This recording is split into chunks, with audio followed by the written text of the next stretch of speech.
मी आज तुम्हाला खोकर माकड याची गोष्ट सांगणार आहे. एक जंगल असतं जिथे खूपसे प्राणी राहत असतात. त्या जंगलात एक खोकर माकड राहत असतं. तो सगळ्या प्राण्यांना खूप खोड्या करायचा, त्रास द्यायचा. तर मग सगळे त्यामुळे काळजीत आले होते की काय करायचं.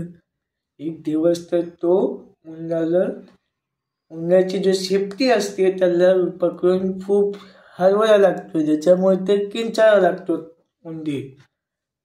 तर मग एक दिवशी ते जातात शिवराजाकडे आणि नंतर महाराजांचा विजय असो. माकडाने जंगलात खूप त्रास द्यायला सुरुवात केली. तो सगळे प्राण्यांना त्रास देतो. उंदीर म्हणतो, माझीच गोष्ट घ्या, त्यांनी माझी शेपूट पकडली आणि मला खूप गोल गोल गोल गोल गोल गोल गोल गोल गोल गोल फिरवलं. मला खूप त्रास दिला. मत वाचतो महाराज. तर मग असे सगळे प्राणी एक एक करून माकडाची तक्रार करू लागतात. मग काही मिनिटांनी सिंहराज माकडाला आपल्या गुहेत बोलवतो आणि तो सिंहाच्या समोर हजर होतो.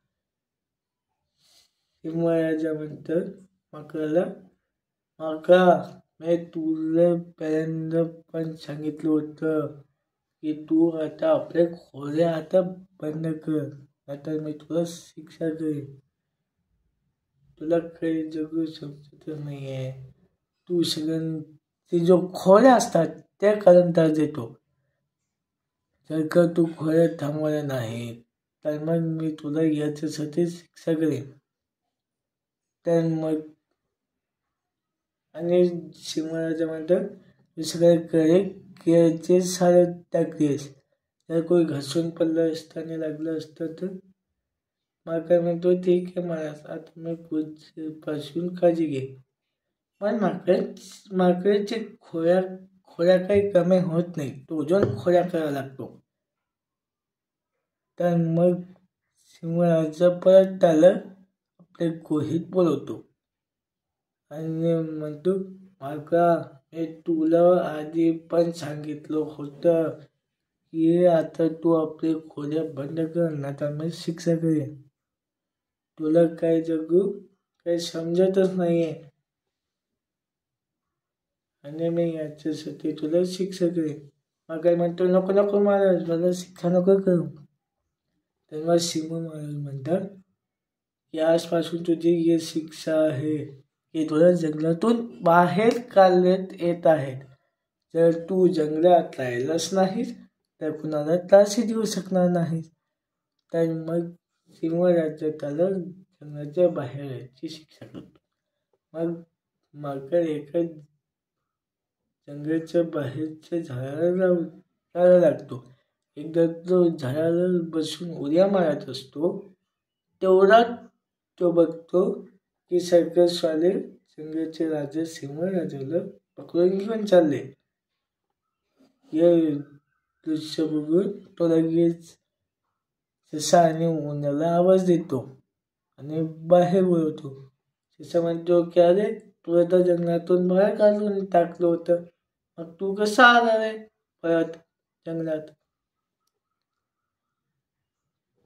मग काय म्हणतं, अरे आपल्या राजाला सर्कसवाले उचलून नेले आहेत.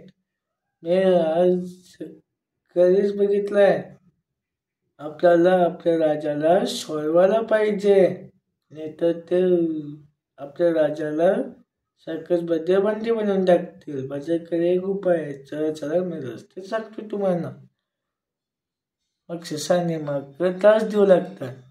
तेवढ्यात उंदीर ते दाताने झाड कुटून टाकतो आणि सिंह मुक्त होतो.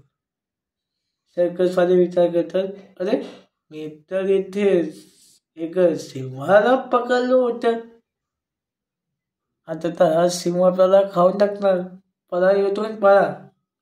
तर मग असे म्हणून ते पळून जातात. सिंहराज म्हणतो, तुम्हा सर्वांचा मी आभारी आहे.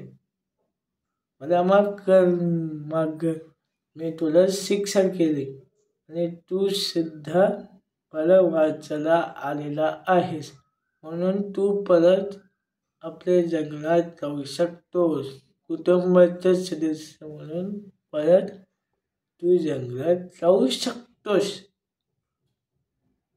तर या गोष्टीतून काय शिक मिळते, म्हणजे शिकवण काय मिळते, कोणाचीही खोड्या करायला नाही पाहिजे. शेवटी खोडकर माकड याची गोष्ट